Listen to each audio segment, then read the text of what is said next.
I would turn my demon on, a hellcat would come on the screen. Really? Yeah. And one guy saw it in a video and accused me of being a faker and not being a real demon. And my mechanic, Luis, contacted the guys at Dodge, the concierge, and they said, we don't know what we can do to fix it. We don't see what the problem is, yada, yada, yada. Finally, an engineer, I sent 2 videos of me racing. It was at the street speed race. I showed my car. When I raced the other guy's demon, his demon pulled a wheelie. Wow. My demon would not pull a wheelie. I sent him both of those videos. The guy looked into it.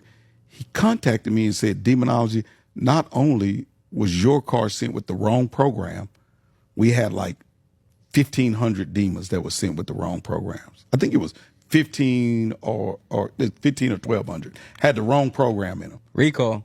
Yeah. So I went to the dealership. They hooked it up, put in the new program. I'm thinking, okay, what's the big deal? I get out on the street. I hit it. Dude, the front end came so high up, I almost wrecked into the back of a dude that was sitting at the light because I couldn't see what the hell was going on. Damn.